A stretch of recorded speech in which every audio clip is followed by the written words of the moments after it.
Good afternoon, everybody. We're going to start with the session that is on solar manufacturing. Solar manufacturing rising under the Europe's Green Deal industry plan. Opportunities and challenges. That's the title of today.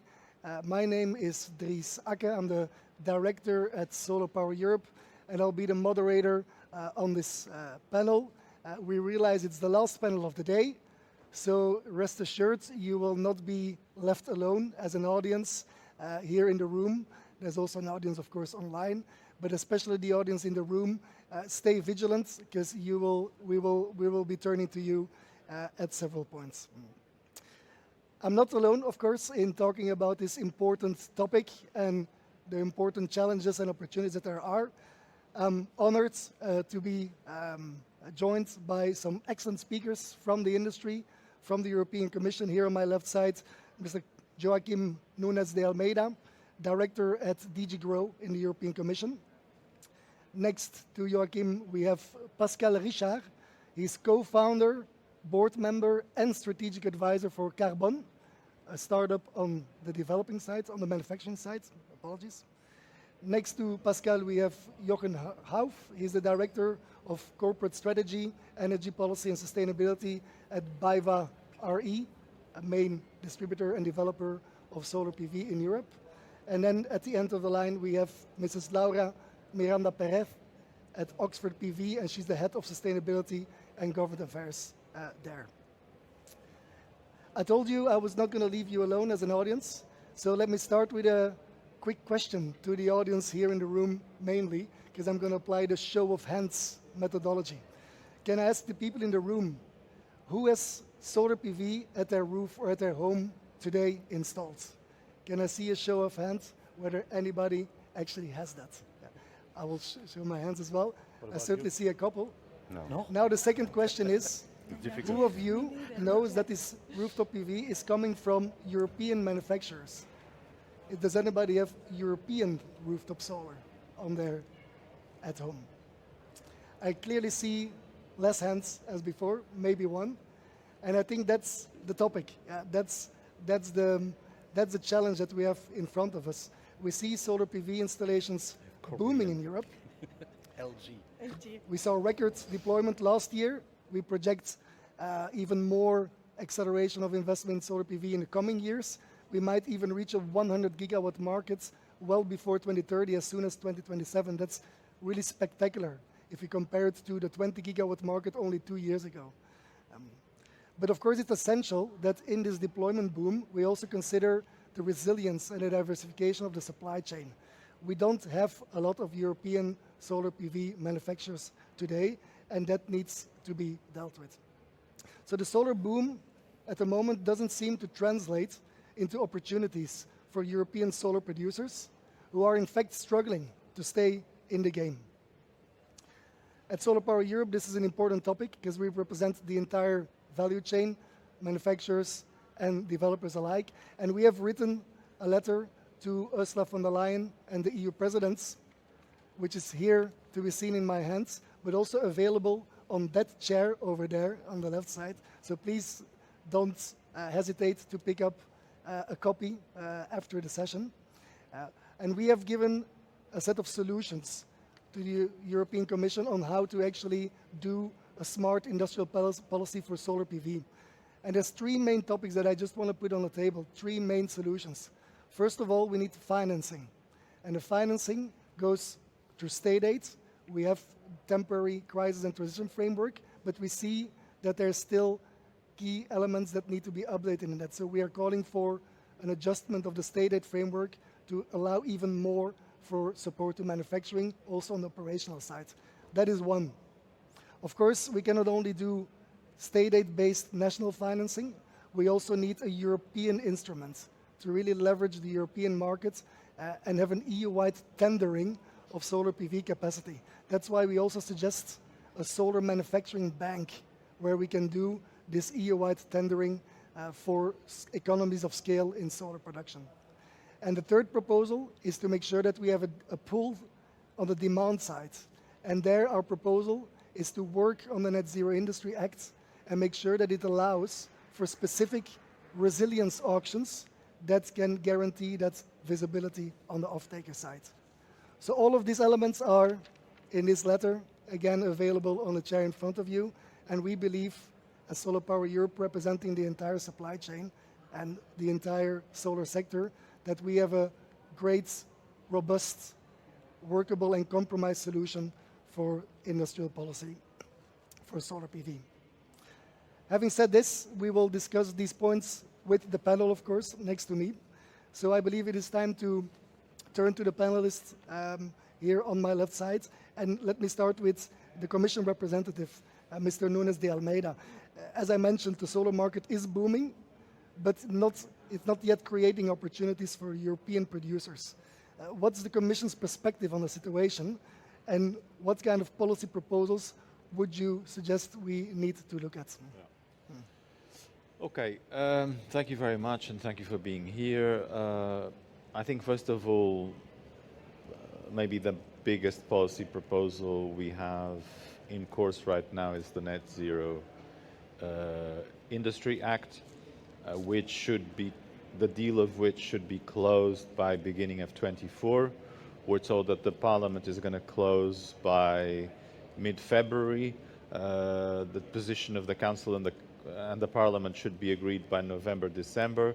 Doesn't leave much time for a final deal, but I sense that there's a clear political will to reach a deal on net zero before the end of this political cycle, which would have the novelty of bringing about what we call resilience and sustainability clauses on access to market provisions. So we're trying to regulate how in procurement, in auctions, and in subsidies to households, resilience and sustainability criteria could be brought in. Sustainability would turn more around the energy efficiency, the classical eco-design type of thinking. But you can also consider the possibility of bringing about issues like forced labor, data protection, or cybersecurity.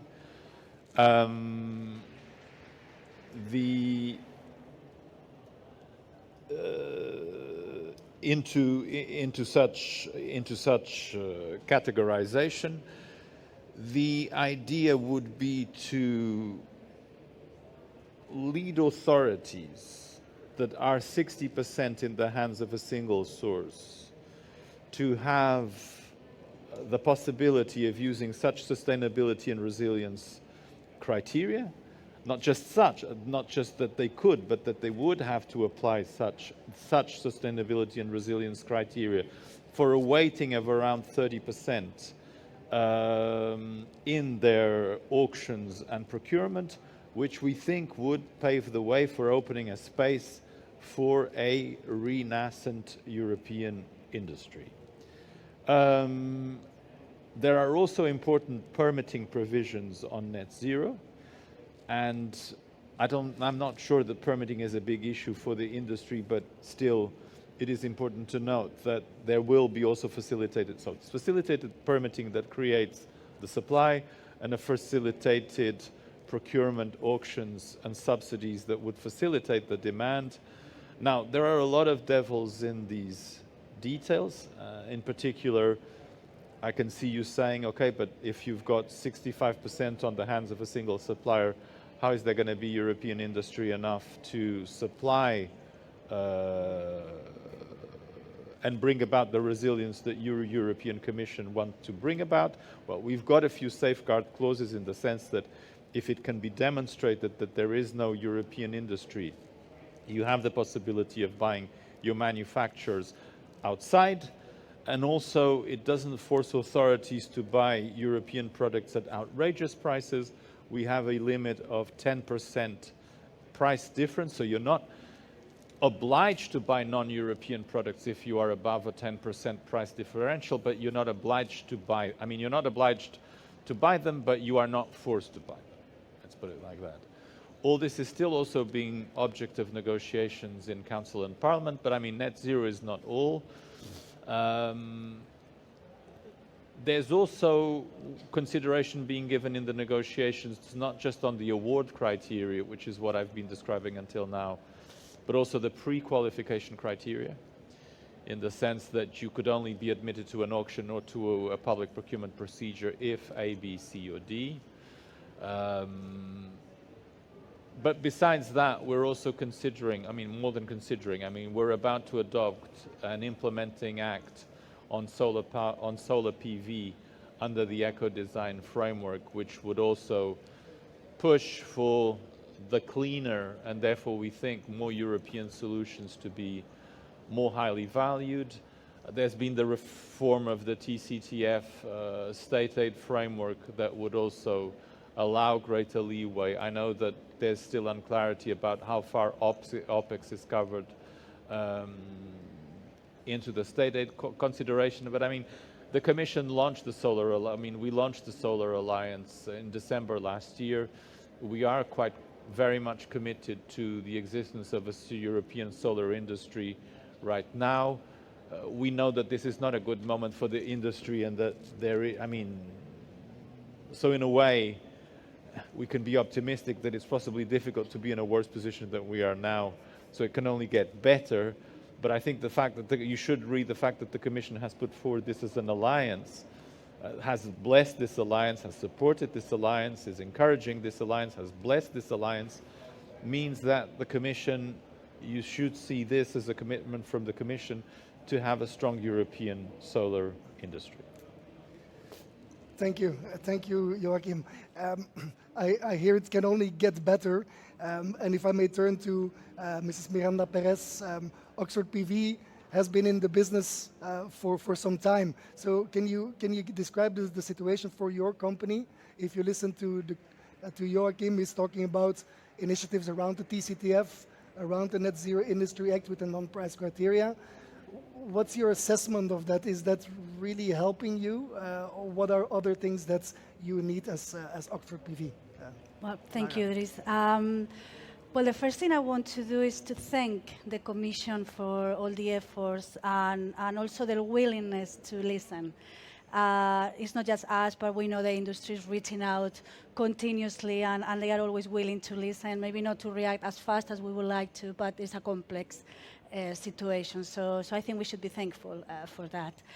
And then in terms of what will help, I think we need to differentiate between what can we do now and what we could do to enhance and strengthen the European industry, at least in the solar side.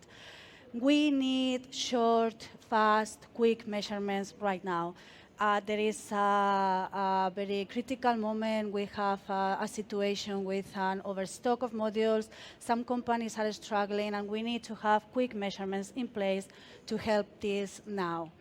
I don't know what form that will take. Could be the way of subsidies for these companies, subsidies on the demand side to take over this stock. There could be many ways, but this is a short-term thing. And then we need to think about how does the EU look like in 5 years, 10 years, 15 years? What do we want it to look like in the global landscape, not just now, and how can we achieve that? And that is where the Net Zero Industry Act and other regulations are coming into place. And we need to play to our strengths. We have big, small companies. We need to create a level playing field for all of them. But also we need to build our competitiveness based on sustainability, based on innovation, based on the strengths that the EU always had. And we have to build based on all of that. And finally, I will say that we need consistency. So the regulatory landscape is big. It's not just the industry side, but there are many aspects to it, and we are listening to many of them today in the different panels and sessions. There is a lot of movement in all the regulatory landscape, and we cannot be supporting one industry in one side and then hindering innovation on the other side because we are not consistent in the way we approach this. So I will say that is what we need as an industry. We need quick, fast support now to be able to get started, but also we need a long-term vision, a strategy, consistency, and build on European strengths. Thank you, Lara. I think it's really important to indeed give that perspective of timing. Yeah? What is needed now? What is the goal actually in a decade from now? How to really create a sustainable, economically competitive solar PV value chain in Europe? That's the end goal. The question is, what is the pathway to that? Yeah. So it's great that you give that perspective on the timing differentiation. Maybe I also ask a similar question to you, Pascal. You're more of a newcomer as Carbon in solar PV production. You're building up your assets as we speak. So what's your perspective as an entrepreneur? What do you see is the clarity on the market? What do you need to realize your project? First of all, thank you very much for all of you to be present, to Solar Power Europe, to Mr. Director and my colleagues. It's a huge honor for me as an entrepreneur, as you mentioned, to be here in front of you and to share, let's say, the main vision we bring in a period of time which is totally different today than it has been in a year ago, and that will be probably next year. So it's sometimes difficult to speak about something that was founded with a vision for 2030, which is moving each 6 months, each years. And I want to reflect that by an observation that we can all do around the table, is that the cost today doesn't reflect the price, and vice versa. So this is an observation that asks us to think about concrete actions in short terms. Because last year we were in a period of time where we were in difficulty to find products, to have access to products, and it was very expensive. And even less than a year after, so today, we are in the opposite side, where we have too much products and the price are falling. But the costs, in reality, of production of these products are not the same in the business plan. So this is an issue that we can tackle probably in different ways, but Europe is competition. Europe is competition, and we are all, I mean, in the sector, we can say that we are all unified around this value to be liberal. But I would say that from my side, I'm more ordo-liberal. And it means that the competition has and needs rules to be fair and to give a level playing field to the interests of the citizens. I don't want to make a political speech, but you know, at the beginning of Europe, after the Second World War, some nice guys like Konrad Adenauer, Mr. Monnet, Mr. Schuman, they created a community of steel and coal, saying that the competition before the war and during the war for steel and coal was huge, because it was a must to produce the weapons. And they were happy to make steel and coal becoming something that unified Europe in order to reconstruct Europe. And today I want to say that if we don't take care about the way to make an emerging industry local, not some Chinese industrials that are coming in Europe to produce, but some real European companies that are setting up a sovereign know-how in order to be sure that tomorrow, if there is any problem, anyhow, even if it's 10 times the price, we know how to do that. If we don't do that, we can be clean, we can be green, we can touch our targets, but we will be poor. So it's our choice. So we need also to take that into consideration. And this is a big deal. So currently, we, as Carbon, we are in the legacy of the origin of our our continent, and we are for competition, but in a fair way. Today, there are too many market failures. I take an example. If you speak about the downstream, the upstream, the polysilicon, for instance, which is the major mineral that we need for PV, 97% of this mineral is produced in China. And at the end of the chain, you have the module. 87 or 88, or 85% of the modules are produced in China. We call it in economy a monopsone. There is one customer in one country which is dealing. And if you want to buy something in the value chain from China, you can't. It's impossible. So we need to bring it down. So this is a big challenge. And when you have a market failure such like this, that in Europe, we have a failure where we can't do it by ourselves, even by putting a lot of money, because it's not only a question of money. Never. We cannot set up the entire value chain. And to produce a module, you need the metal, you need the machine, you need the equipment, and all that has to be taken into consideration into some good policies in order to do that. So I would say that, to conclude, short-term, support has to be bring to young industrial like Oxford PV, like Carbon, and there are some other that are perhaps a bit older than Carbon and Oxford PV, but not so much. And it's like, some small birds, you have to take care, you have to support them in order they grow up to become eagle. Yes, and I don't say rooster, because I'm French. I say eagle. It's better. It's Germany, the US, and so on. No. But if we don't do that, frankly speaking, it's not possible to see the emerging of a sector, of an industrial sector, which is not existing today. And of course, all what is CapEx, all what is OpEx is very important, but we need also some supports to be able to ramp up our know-how. The people who will work inside, the quality level of our job, we will not be as good as the Chinese or now the American or the Indian, because we are emerging. So we also need to include the costs, which is not included in an Excel file. You can say I recruit 3,000 people. The cost of the machinist, the facilities are there, okay, the blah, blah, blah, blah, but at the end, the know-how is something that you have to learn during a several period of time, years. And for that, we need at least a visibility of X years, 10 years.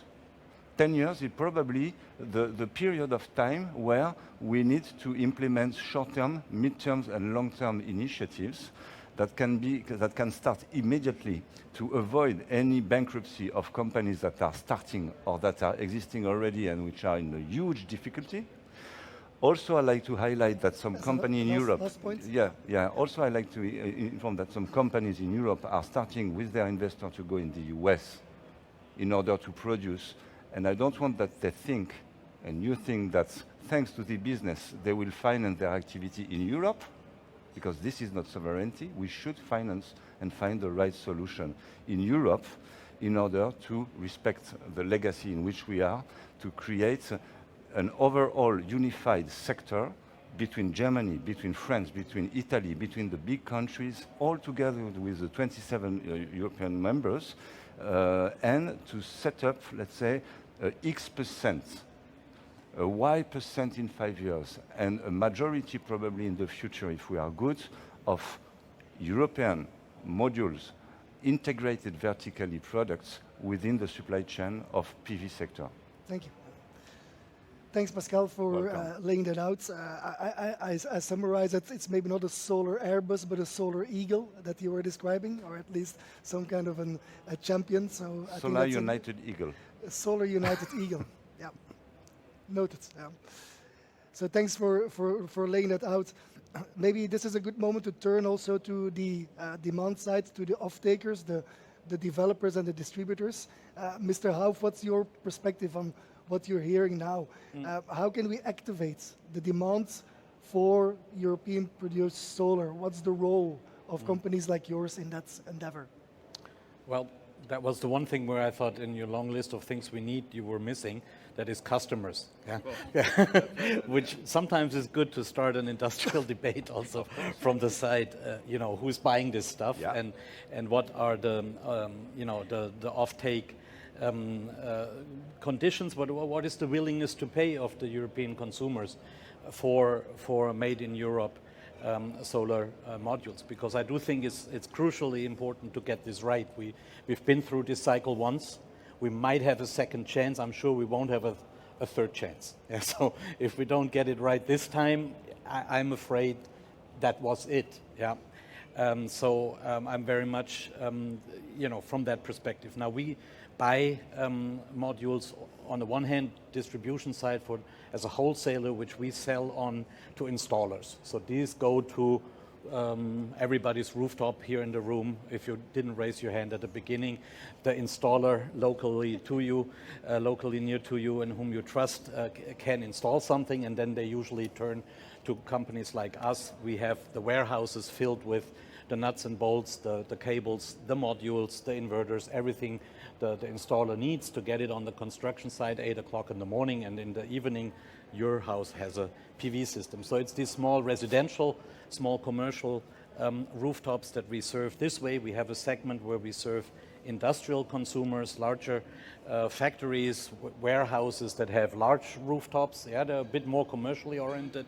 And some of them, the big ones, they want green electricity from a solar park, but they don't want to own the solar park.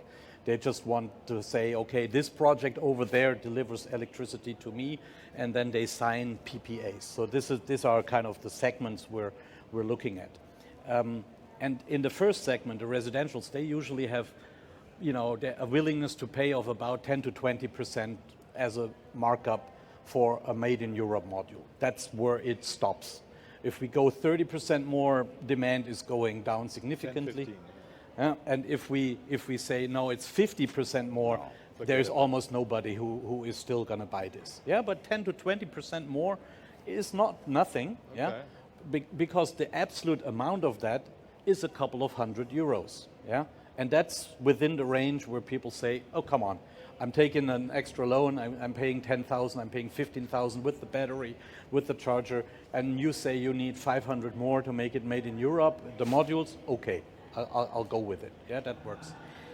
Commercial segment already more difficult. Yeah, the industries, well, there you can go 3 to 5% because there is some advertisement, but that's already tough. And PPAs, forget it. You're in the power market, and you have very limited scope for getting an add-on. And that's why I support you in saying we need something else. We need to support the price differential between the cheapest possible from the world market and what a made in Europe quality is. And costs more, especially in this ramp-up phase when we ramp up the European manufacturing sector to scale. And then we, as the off-takers, are also willing to enter other contracts, yeah, and say, look, if we know that there will be a mechanism that will finance that markup, then we can also give you a down payment for our order to build up your factory, right? So we can be helpful. We want to be helpful as European players, because obviously we have the strategic risk currently that all our business might stop from one day or from 1 week or from 1 month to another if the supply from Asia dries up, or as we saw, as you rightly saw, in 2022, that prices actually go up because we have supply chain issues, and we couldn't serve our customers. We couldn't take any more customers. We couldn't serve customers who were ordering. We needed to tell them after 20 years of relationship, sorry, installer, you're too small. We can't serve you. The stuff goes to the bigger players. This hurts for every salesperson. That's a call you don't want to have. Yeah. And that, by the way, is part of the reason why currently we have this situation, because also we then, when modules became available, ordered too much. Yeah, so some of these gigawatts that are sitting in Rotterdam unfortunately belong to us, and we bought them to prices too high. Yeah, and now we have to sell them off because we need to move them out of our warehouses. So this the market, and that's where I disagree. There There might be some market failures in many places, but here this is a so-called pick cycle. You know, the expectations were higher, the prices went up, the supply was scarce.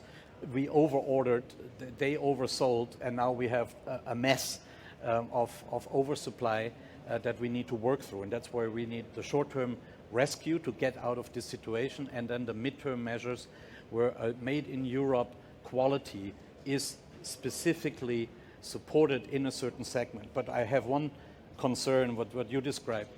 If we do this by making all of it difficult, by having so many additional criteria to every single auctions, you know, we already in every permitting process with every community have this many criteria we need to fulfill. If we do this all across, it makes it super hard to still calculate a project and to know where this is going to end up. So for me, the solution is more clean cut. We have a global market segment of auctions where we, of course, have minimum quality criteria. Human rights and such things are not negotiable. That needs to be an entry criteria, and then the price decides. And then there is another auction, and that's basically the local content auction. And we say here the precondition is made in Europe quality has to be part of it. And if we have that, then we see in the auction prices how much more we pay for having a European industry. And that's it. And we're willing, we can calculate with this, we can do this. So I think it's not that hard, but we now need to come through the next weeks and months to have those players like you still around, so we can then enter this time where resilience is being compensated, and then I think the sector jointly can pull in this direction. Thank you, Jochen. And can I maybe also just play back to Laura and to Pascal the numbers that Jochen was giving about the willingness to pay as things currently stand, around 10-20% in the residential markets, lower in commercial, and let's say hardly existing in the utility scale. 10 to 20%, if you think about your products, Laura, does that seem feasible to you? Is that a difference, a cost difference that you can provide vis-a-vis international competitors? I guess if we talk about a normal market situation, yes. The problem is that where we are right now is not a normal market situation. We have modules available that are below production cost. So obviously you cannot meet a 20% on that because it's let's call it an abnormality on the market dynamics, and it's just temporary. But once we go over this with these quick measures that we need to put in place, I will say that is something that could be achievable for this type of market. You know, you talk about domestic market, and that's something that if there is a market for that, obviously, it could be a good middle point or commitment which we could work within. Yep. Same question to you, Pascal. Like, you're still in the developing phase. Of course, you don't have a product yet. Yeah. We will enter into some information soon to start some few productions. But yes, I don't want to repeat what has been said today. You know, sorry to come back to that, but it's forbidden to sell below cost. So I can't make my business plan with that because I would go in jail. So I can't. So structurally speaking, not conjuncturally speaking, even if it's complicated now to make the difference very, very fast. But as you mentioned, it's clear that the 10 to 20%, as you mentioned, is doable if you compare our costs between the cost of our competition all over the world and the price. We can sell it. I totally agree also with repartition and the price acceptance in between the different segments that has been set. The competition are not the same, the players are not the same, the financial, let's say, solutions are not the same, and the risks are not the same. Third point is you are right, and I should have started with that.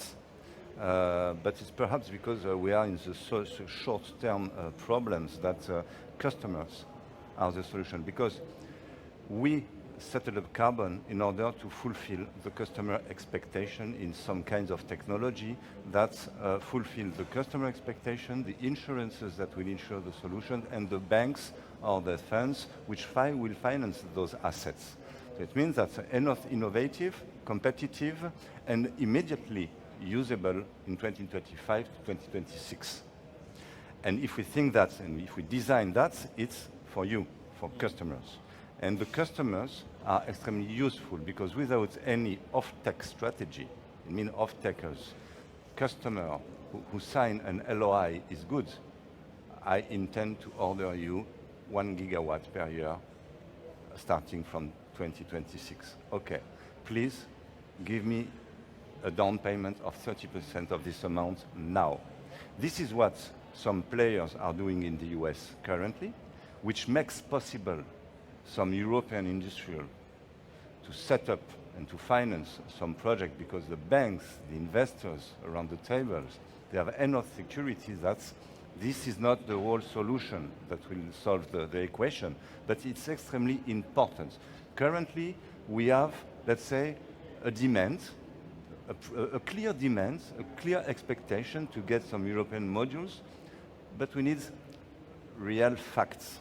And to get real facts, we need to deal with German, with Italian, with Croatian, with Sweden, with European customers, in some segments at least, some off-take contracts, long-term, for 2 to 5 years, 2026, 2020, 2030, for X gigawatts. Each year, if you don't take it, you will pay penalties. If I don't deliver you, I will pay penalties, but you give me a down payment of X% that help me to finance a part of my equity. Okay. This is extremely important, and this is what we can't do together. So if we find a solution, for instance, short term, this can be done in several member states, and I don't know if Europe is able to synchronize, but at least if the different countries or member states do that together at the same moment, it could be interesting that Europe catch this opportunity. It could be, for instance, to say, as we discussed already, some auctions. Yeah. Okay. Can you finish the thought? Yeah. Okay. Some auctions where you subsidize some European modules in the megawatt hour of an auction is something that immediately will make some choice decisions from the customer, because in the megawatt hour, in the energy costs, the price difference of the modules will be mitigated a lot. And we can have a kind of balance and evaluate the costs that will be on the table of the different states which will set up these measures, and it will work. Because if with that, the customers, they will be able to sign with us some off-take contract, because in 2 years there will be a space of business for them, and they will want to enter it, and they will want to do that. It's clear. And now this is clearly a clear needs short-term as an example, among others. Thank you, Pascal. Joachim, I just wanted to also give you the opportunity to react to some of the things you heard. It's been quite rich, so this must have sparked some thoughts. Sorry for the hot potatoes. No, absolutely. No, well, I sense that we need, globally speaking, I mean, we need the political will to keep an important part of this industry in Europe. And I think that the will is there, but we have to translate it into a cocktail of a series of policy measures, multifaceted. I mean, you know, well, you talk about price below cost. Well, should we consider trade defense instruments? Are the state aid, are the state aid instruments that we have at our disposal yet sufficient? We're told by our colleagues in DG Competition that despite the flexibilization of the state aid frameworks, not many state aid projects have popped up, which they take it as lack of interest in the openings that we have given. But the industry tells me, well, but that's because they haven't relaxed enough, because they need to relax even further in order to make them attractive.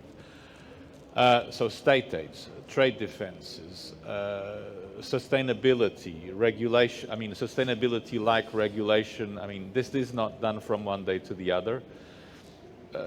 There's always, I mean, this is just to give you the sense of how complicated the thing is. I mean, we can come up with pretty sophisticated sustainability regulation, but who tells you that our third country competitors cannot match them? They can do production lines which are just aimed at, well, first of all, you know, to imagine that the rest of the world is not worried about climate change and we're the only people who are worried about climate change is clearly not true. Right. You had the interesting idea about provoking like a sort of an aggregated demand and supply on, you know, to create sort of like a group of off-takers and a group of manufacturers that would commit to each other. How would this work in practice? I think it's an interesting idea to think about. Because, you know, the question I always have is, you know, through subsidies we can achieve anything, but, and that those subsidies will probably make the market commercial, but we also need to have sort of like a long-term business plan on what would make the market viable without state aids. I mean, you can't think in terms of having state aids for 40, 50 years.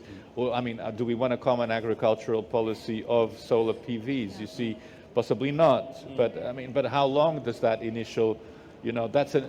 And on your question about the complication of criteria, I mean, on the one hand, exactly. I mean, if you want to keep things simple and just buy at the lower price, indeed, it is very simple. Basically, I mean, what we're creating is an opening to authorities being forced to consider sustainability and resilience criteria to a certain extent, not 100% extent. And I think here, as I told you often, I mean, the role of industry would be to give to public authorities as industry organizations, not as single companies, because single companies, that would appear as a bit dodgy, but to have industry associations give the authorities criteria on how they can translate that sustainability and resilience plus into operational deliverables so that they can use them. Because it's great to give authorities the possibility of doing things, but if you don't give them the means how to achieve that in a reasonably simple way, they will find all the reasons in the world not to do it. Yeah. If I may, on one thing, You're ready? So I'm giving the word in a second. I'm Yes. also going to ask just whether the because, audience you know, has I questions. think we have the problem that we're trying to achieve resilience in the sense of having European manufacturing, and we're using sustainability and other things to that end. Yes. And we will fall into that trap that you described, that the others will be sustainable too. Yeah. No. And that's why I think, for clarity's sake, we need to say what we want and then regulate that. Yeah. No, rather but than trying True, it. but there's a Yeah. difference in nuance between sustainability and resilience. Resilience is more like an economic policy consideration that you are too much in the hands of a third-party Right. supplier, and that is an economic security risk, which Right. is a new thing. This is completely revolutionary for our thinking. I mean, my generation, our generation grew up thinking that free markets, open markets, they do, you know, full stop, and that's great. My professors taught me that. Yeah, mine too.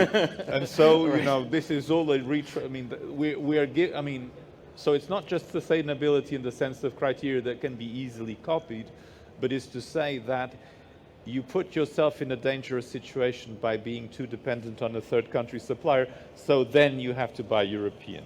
Right. Or you have to buy... Yeah. But many people think, okay, then we just do CO2 footprinting, human rights, and all of that in order that only the Europeans can manage this. Yeah. And I will prognose that And also the other producers will be managing to prove that they use renewable energy in their production, and they will prove that they will not be tainted by human rights abuses. Indeed, and can I bring in Laura on that question? Because of course Oxford PV is a very innovative company. That's really your USP. So maybe to get your reflections on this question, do you believe it is possible, it's conceivable, to have certain innovation and sustainability criteria that are strong enough to give European companies a lasting advantage? Or do we need to combine it with a more clear resilience criteria? Laura? Yeah, so I'm kind of going to follow up on what you were saying. It's not either or. It's we are tackling different problems here. And the first thing to do is to define what is sustainability. and what is innovation. For example, we want to use criteria, how do we define it?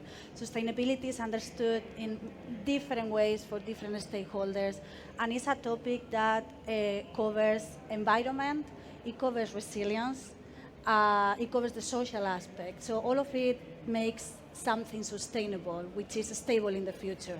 That's what it is. So now, with that understood, we need to think about what problem are we tackling here, what is the challenge? One of the challenges is energy security. We need resilience for that. We need local content to make our industry more sustainable. So you see, it's a multifaceted approach. And then if you put innovation in the mixture, that's something that is not considered at all in a clear way at the moment. We have the Net Zero Industry Act, which defines innovation with the TRLs. And then we have the Renewable Energy Directive, which defines innovation as an improvement beyond state of the art. And this definition is more resilient, more sustainable, and is more approachable to the full industry. It's not just TRLs. It's about something that is better than what exists in the market now. How to use these criteria? We need to be practical. We need to simplify them. I agree. We cannot have 20 set of criteria because that's too complex for what we have to do. But we can define what are the key ones, and we can focus the human rights. That should be a red flag for us. We shouldn't have anything that is against human rights in the European market. That's it. You still have a phone, right? Yes, but it's a stand that we should be taking. So I'm not saying it's a personal decision or not. I'm saying this is something we have to think about and consider. In terms of the environment, we have the example of the French tenders. They have the carbon footprint. I know some feedback is it's complex. Another one they say that it's easy to implement, but there is an example there to build on. We can have that environmental footprint as one criteria, the social criteria, and then I will say we have to advocate for an innovation one because that's what we excel. And but maybe just that's what I will do. Stop there. No, I understand. But when you think about innovation from your point of view, is there still a leadership on the European level, something that we can capitalize on, make unique, that we maintain an advantage, a lasting advantage vis-a-vis global competitors? Or, we do, but we will lose if we don't act quick. From my company perspective, we have developed this tandem technology, perovskite and silicon. We are ahead in the leadership board. Not because of the efficiencies. The efficiencies that are coming out are on the lab levels. But in terms of manufacturing, large area, pilot line, we have upscaled it. We have the largest IP portfolio in the technology globally. But they are catching up. China is catching up. The US is catching up. So either we do it or we don't do it. And for that, we need that extra support. And there are systems now. You have the Innovation Fund, you have the state aid. There are different ways of accessing that, but they all have drawbacks depending on what the stage your company is at. So in terms of innovation, we need to think about where do we want to be in the next 10 years, and it could be the tandem systems. All the manufacturers have them in their roadmap, so it's not just us. It's a roadmap in solar. Do we want to accelerate while we support current manufacturers because we need them, and we need that to be deployed faster and upscale. So it's not either or. Let's try to do, approach this in the multifaceted way that is complex, but we cannot exclude innovation. We should remain in the leadership. Yep, absolutely. And I promise to also turn to the audience throughout this conversation. I'm not sure I'm terribly successful here, but I do want to give the opportunity. We're getting towards the second part of the conversation, but still somehow midway through. Is there any kind of question or thought that people in the audience here in the room had while listening? Please don't be shy to raise your hand. I have quite a wide spectrum of sight, so I can always see something happening exactly. You've got a courageous man. Before we continue with some of the rest of the questions, happy to, if you can say your name and your company first. Sure. Andreas Brieger from SME United, the voice of the SMEs in Europe. I was wondering about the funding question. When you listened to the commissioner's hearing on Monday, there was a lot of talk about fossil fuel subsidies. If miracles happen and we were to phase out those fossil fuel subsidies, what would you do with them? Who are you pointing this question to? Maybe Mr. Nunes de Almeida? To the So understand, Commissioner. the question is whether we're phasing out fossil fuel subsidies and If you were to have access to those fundings, what would you do with those massive amount of money? sorry, I don't hear you very well. Maybe I can rephrase. So there's a lot of fossil fuel subsidies being pumped into the economy every year. Certainly in the energy crisis here. If we wouldn't do that, what would if we put them on? What if we reduce, phase it out? There, a lot of money becomes available. Well, I would start by saying that I think that there is more money in Europe to be devoted to decarbonized industry than we think. It's true that we don't have this nice, simple IRA, like we don't have the capacity to give tax exemptions, we don't have a federal budget, stupid little things like that. You know, but if you think, I mean, for instance, like take the Innovation Fund managed by my colleagues of DG Klima. We still talk about 30 billion euros from here to 2030. Yes, it's true, you have to put up a lot of paperwork, you put out yourselves up to a competition that you're not sure that you're going to get, but still, there are 5 billion available every year. It's not nothing. And that's managed by the Commission. We're talking about 30 billion from here to 2030. You don't seem to be very, you seem to be nodding. Well, this is one. Then you had the post-COVID 658 billion euros awarded to the economies of the member states. 37% of that should be used for greening projects. Possibly the idea of resilience made in Europe, manufacturing in Europe was not too present at the time, but there is a lot of money in the hands of the member states that could be spent on these projects. 37% of 658 billion were allocated to greening. Then you've got the ETS revenues in the member states. So the carbon price is going up, which is a market signal to get people interested in other stuff, but is also throttling our industries at the same time. So, but with those revenues also, the member states have a huge amount of money that could be spent on the greening of industry. So yes, we possibly do not have such a clear-cut, easy system as the American, but there is more money to be spent on net zero than we think is the case. And if I may follow up to that answer, Joachim, because to some extent what Europe struggles with is maybe the more effective and focused way of spending that public money that is available compared to the IRA.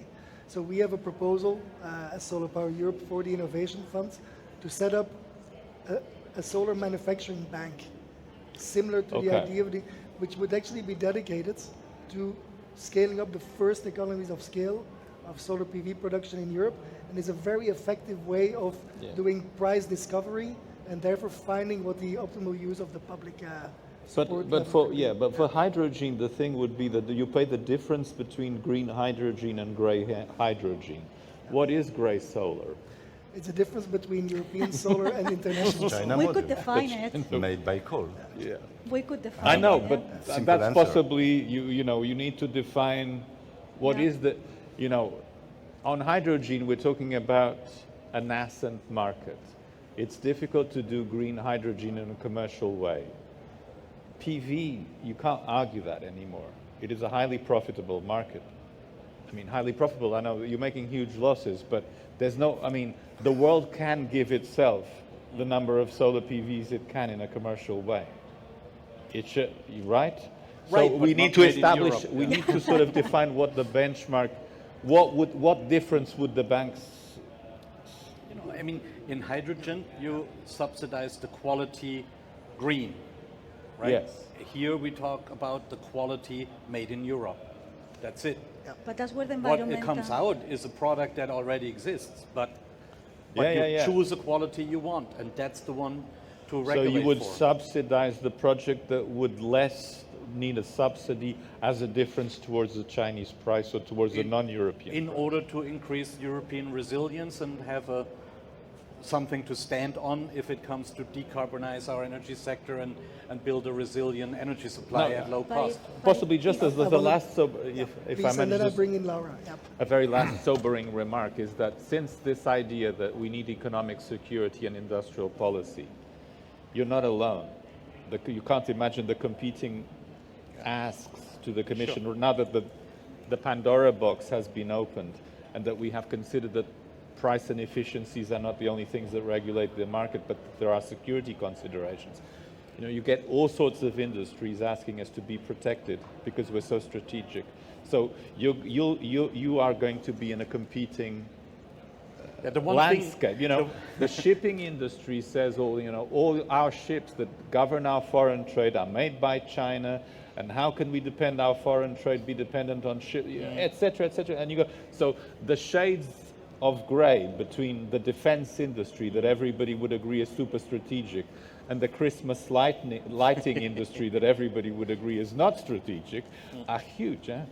Yep. It's just to see in what world you're living in. I mean, you're not the only people. No, Yeah. but we're going But you're very important. I'm not the only ones- I'm not We are the most- relativizing. but you see what we're I the mean. only ones that will offer the cheapest your job. source of electricity. If we are But adding to this green versus grey in solar, what that looks like, it depends how fast we act again.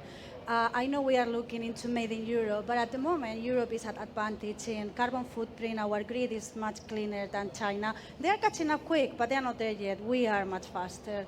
And we have our social requirements, so we go back to the ESG. Yeah. For that to work as an advantage, it has to be done fast. Because if we wait for 5 years or 3-4 years, then everybody will have those as their standard credentials. So what is gray, what is green? Well, it depends when you put the threshold or the standards. Indeed, my God, time is flying. I'm Please, noticing Jochen. We're the- 3 minutes the- away. the clock before ticking. me, before So, me, before okay. me, before me. No, before after There's you, a Jochen. question. Yes, question.